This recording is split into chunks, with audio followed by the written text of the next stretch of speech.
I am here with Greg Chavez at Salon Kreed here in Colorado Springs, and I'm so excited to get to interview you today, Greg.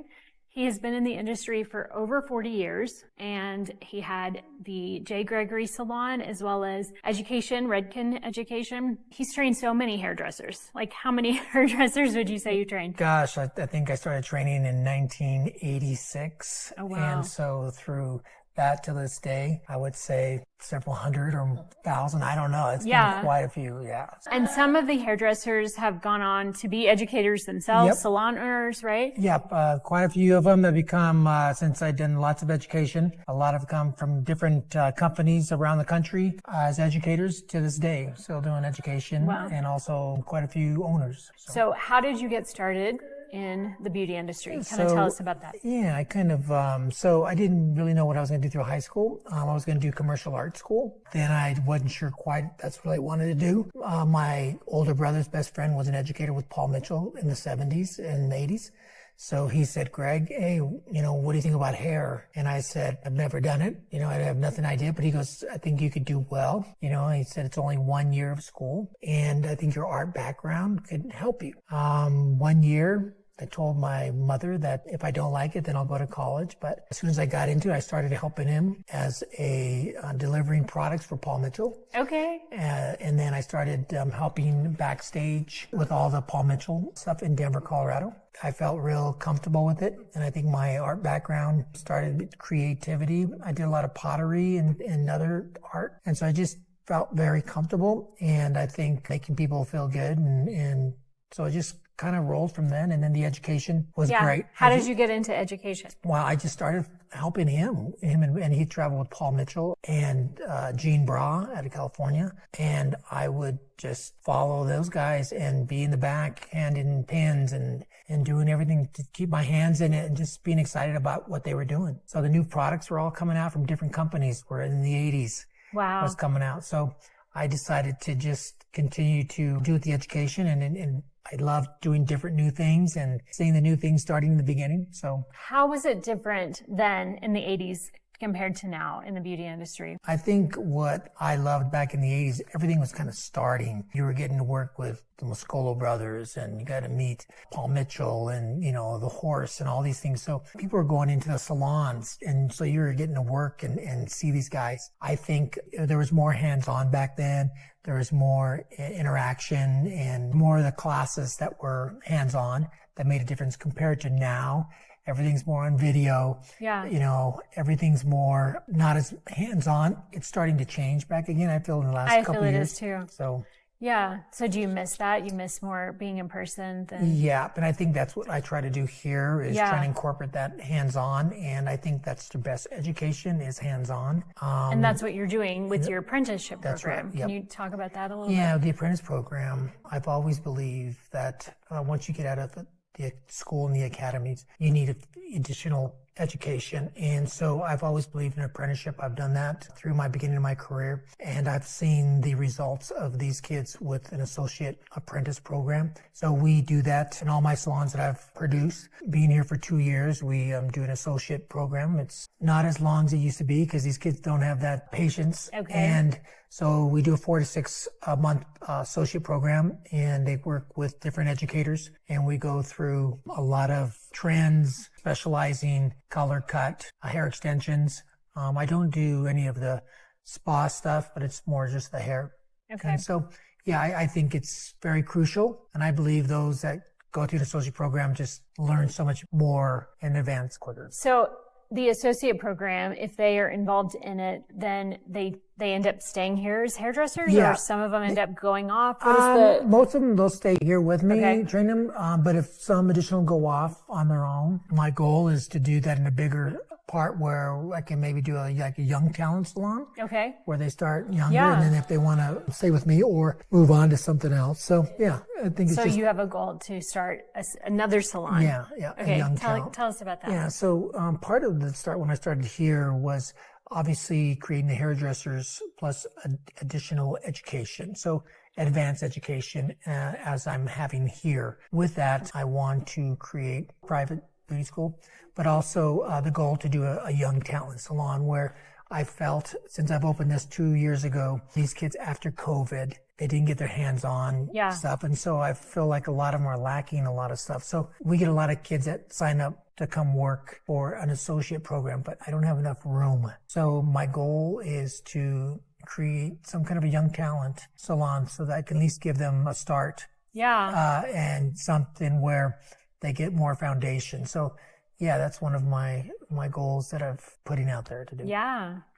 Okay, so tell us about your first salon. How did you get started as a salon owner? Yeah, so my first salon was in 2003. Okay. Well, actually, it wasn't. My first salon was in 1986. 1986. Yeah, I was 24 years old. Okay. And so I happened to be in the right place. A gentleman decided to leave to Florida, and we had 14 hairdressers at that time. And me and another friend of mine decided to just give it a whirl. So we jumped into ownership. And so I had that for 4 years. And then that's when I went to the East Coast after that, sold that, and then went to Connecticut.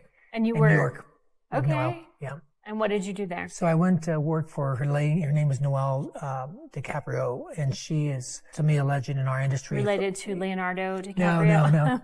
But she's in Stamford, Connecticut. Okay. And she was one of the first day spas in the country. Okay. And so I met her in New York City at a show in New York City. And being from Colorado, at that time, I'm like, if you want to be with the best, to me, you either go East Coast, West Coast. Yeah. And so I was able to sell my salon and basically wrote her a letter. 6 months later, I'm moving to the East Coast. Wow. So we were out there and the training, we were 30 minutes outside of Manhattan. You know, the training out there is a whole different ballgame. Yeah. And we worked for people from all over the world out there. So yeah, so that was my first salon. And then I moved back here after a couple of years and then started the J. Gregory Salon. Okay. And just taking my ideas and my concepts that I've learned and starting J. Gregory. And so I had that for almost 17 years. Okay. Here in Colorado Springs. And how was it? You know, maybe talk a little bit about, so you started J. Gregory. It had a really great name. Yep. And then you started over with Salon Kreed. Kind of talk about that. Yeah. Experience. Well, in between the J. Gregory, I did the beauty school, the Redken School. Okay. We had that for 10 years while I was going. After J. Gregory in 2017, I sold. I decided to step away a little for a year. Okay. And stepped away and then moved back to Colorado Springs. Started over again, kind of thing. And I think that I started to grow and build. And I think it just opened up here, an opportunity came up. And I do have a lot of friends here in the community that said, hey, Greg, why don't you consider doing it, opening again? And there's not many commission salons here. Yeah. And there's not a lot of salons. There's a lot of booth renters here. Yeah. About 90% booth renters. Yeah. And so a lot of them, so I think, and then there's not a lot of education in salons. So I thought maybe I can use some of my experience and some of that to come back and reopen Salon Kreed. Yeah. And talk about Salon Kreed. What is the? So I think, the idea, I think the idea with Kreed was basically commission team based pretty much. So to me, I believe that working with a group and building each other and helping each other grow, and I think that just expands greater to greater things. And where did the name come from? The Kreed is a belief, a creed. I think a lot of times with my faith and what I believe with its values and its description of what I believe a team should be working together and its values. That's kind of where Salon Kreed came from. So and then I put a K on instead of C. But I think my idea is to create an environment, kids with integrity and values and that to be ongoing, whether leaders in this industry and owners someday, and to just plant some seed of character and conduct. And that's awesome. And so that's kind of been my goal here. That's great, Greg. So tell us, what would you say is the hardest thing that you've experienced in the industry, like the most challenging experience? It's such an industry where everybody wants to be on their own. Yeah. And everybody wants, trying to get creative people together. So like creating teamwork. That's right. Yeah. And I think everybody's got their own ideas, their own concept, which is great. I think that's what makes us individuals. But it's trying to create a culture that wants to lift each other up and help each other in the industry, and to also give the best service and to be able to elevate our industry. Yeah. And I think the most thing that I want to do is have these kids come out, especially they're young. We have a lot of young ladies that come out of high school that a 1-year degree, what they can do financially and what they can do to be able to take care of themselves. And I think that was my thing with the school. I wanted to know that some that couldn't go to college with a 1-year degree, what they can do and what kind of money they can be able to take care of themselves. With 3 daughters of my own, I wanted to make sure they could do that. Yeah. And you have family that's in the industry now as well. Yeah. I have my 26-year-old daughter graduated, and she's been in the industry for 5 years, and then she moved to Seattle. Okay. And she's just a colorist, so she's working with the great Gene Juarez up in Seattle. That's awesome. Yeah, but I'm very excited about that. And then she was supposed to be my partner here, but they weren't able to come. And then my youngest 23-year-old just started about 3 months ago in the Redkin School Academy. Wow. So I'll have 2 of them. That's awesome. In it. So yeah, I'm excited about it. Yeah. That's good. So well, maybe one day you can be in the same area as your daughter in Washington. That's exactly right. That's someday. Right. Yeah. But maybe we have hope for your younger daughter to come here. Yeah, right? she definitely, she's got to apply. Okay. So she doesn't automatically get in. No. I told her, I said, you got to apply. But I think they've seen the value of at least this industry and what they, maybe can accomplish. And then, Well, they've seen you set the example. Yeah. And I love that you do care about the next generation and that you want to, pour into them. Like that's so valuable. Like so many having that heart and really imparting that to others because you pour into them. Hopefully it causes them to want to do the same and pass that on, what they've learned, to others as well. When you talk about culture, that's been hard, why do you feel like that's been? Well, I think, it's changed over the years. Yeah. And I think, whether what's been going on with a lot of this world or whatever, I think sometimes the culture of these kids, it's just trying to create a culture. For me, maybe going back to the old times of working together and just trying to help and build each other. I think and working together and really caring about each other and really wanting to see each other grow and succeed. So that culture, I think a lot of individual, I'm just saying, everybody just wants to be on their own. And I think people look on different social media stuff and they say, well, I can do it myself and I can do it, which is great. A lot of them can do that. If I can plant a seed of working on their techniques, their abilities, or communication in the beginning, yeah, great. So that culture, it's a harder, I think it's just a harder work because a lot of them are independent in this world right now and they don't want to. But then a lot of them get out on their own and then they find that it's not as easy. Nope.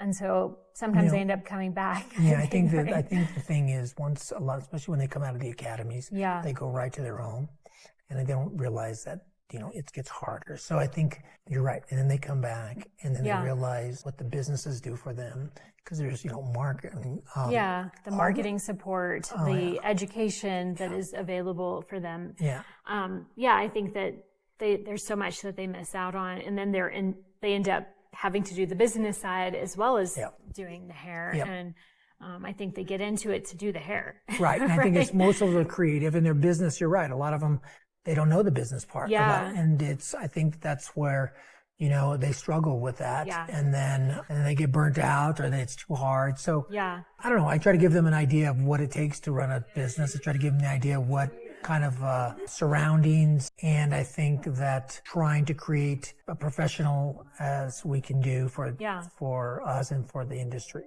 Well, and like you said before, you plant that seed and then they end up coming back later or they end up, remembering what you taught them and doing well. Yeah, but I think just at the academy schools, I still go to the schools and teach. I still am involved with that. To me, it's just trying to get the young ones to really take consideration. I do believe the first place you work after you get out of school is so important. Yeah. Because that either lifts you or kind of takes you down. So I really believe that they need to find that first place. That's what I'm saying. Hopefully that young talent, I can have an opportunity to give some kids a little bit of better start. Yeah. Well, you sow into them, you sow life into them, you encourage them, you teach them about character, part of the Salon Kreed, all of that. So I think that's amazing. What would you say is the most amazing part of being in this industry? Most I think the fun thing that you enjoy the most? I think it's just the relationship that you create with people. I think that's the fun part, where it's amazing. You can have someone for the first time and find out so much about them, and they share a lot of stuff with you. And you become very close to some clients, and you just build a good relationship. So I think, sometimes you feel like a therapist, people just need to share things with you and get things out, and then also making them feel beautiful on the outside. Yeah. And I think my goal is always to give that time, whether it's 30 minutes or 2 hours, to help them feel better about themselves. And I think sometimes people just need to talk to you, and they need encouragement. They need someone to speak life over them. That's exactly. And I think what an opportunity as a hairdresser, to be able to pour in. And I think that they've said, people come and sit in your chair and they can tell you more than they would tell most people, and they feel that sense of trust. And so it's a great opportunity. Kind of reminds me of I'm Not Just a Hairdresser, the film series, because you're not just a hairdresser. Yeah, but I think that's why those, the ones that stay in it for so long and want to create something good, it's definitely a giving industry. You got to give a lot. Yeah. But I think the reward is so much great after that. And, just watching someone smile or feel good about themselves. And I think we do so much more than maybe people think we do. Yeah. And I think just, again, planting that seed of taking care of somebody, at least on the outside, and making them feel good at that moment or what. And I think that's what, helps me continue to keep going and helping other hairdressers maybe give that same kind of experience to the guests that come in. So what would you say something that you'd want to impart to other salon owners? What would be your advice to other salon owners? Yeah. I think it's not being afraid to make mistakes. And I think the part about it being an owner is that it's hard not to give up a lot. And I think a lot of times we get it from all ends, whether it's the guests, whether it's a lot of the stylists that we have. And I think if you have a dream, if you have something that you can really set your mind and your dedication to, those things they'll start to happen good. And I think, having a business of integrity, having a business of truth, and having a business of being honest in every area that you can, it's only going to just make it better. But I think it's not always glamorous. You wake up with it and you go to bed with it. But I think the rewards are later down, where you're helping these people, hairdressers or other clients, or to help them take care of each other, help them take care of their families, because you're giving them an opportunity to be a salon owner and giving it. But don't, I think that's just don't quit. Don't quit. But believe me, there's days you want to quit. But I think, when you love something, you love what you do. Yeah. And then be passionate about it. You've been in education for a long time. What is your motive for educating? Like, what's most important about it? I've always believed once you think you know it all, then you fall behind. Yes. So to me, the education is the part that keeps me motivated and keeps me growing with that. So I think that as this industry, as long as I've been in this industry, things have come around. Yeah. And it might not be the quite 80s look, but it's got a different 2020 look. You know? And I think that it'll continue. The education part just continues to help you grow in every area, of your design. And I think the education part is essential to your success. Yeah. We fortunately or unfortunately, sometimes some states don't have continuing education. Once you get your license, then they say, go ahead and do that. Other states require a certain amount. I'm a big believer that you should do continuing education, whether you're in a state that doesn't or not. Yeah. And I think does Colorado require? No, we don't have it. Really? So once you get your license here in Colorado, you're done. Wow. And I think that that's too bad. I know it makes me not very happy. But I think that's where it separates those people in any kind of occupation.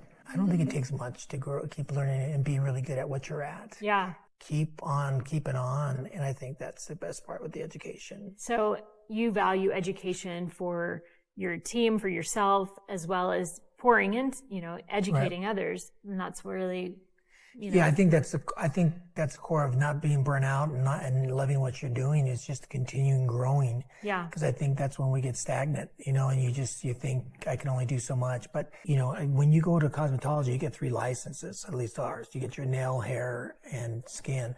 Yeah. And so there's a lot of opportunities. And in this world now, vanity is big. Yeah. And so there's a lot of stuff that we can do in our industry to grow. And I don't think people are always looking to better themselves. And I think the industry is a really successful industry that you can do extremely well for not going and being in debt. Right. When you first get out of school. Greg, you had told me one time that you would actually, years ago, used to do, once a month? What did you call that? Hair jams. Hair jams. Okay, tell us about hair jams. Well, I think the idea was to get the community of hairdressers together. Okay. I think that was those hairdressers that wanted to just hang out and do hair in each different salon. So was it salon owners? Yeah, it was just another hairdressers from other hairdressers salons. too. Okay. And so I think that was the culture that we wanted to bring, especially in Springs at that time. Well, Greg, thank you so much for letting me interview you today. Absolutely.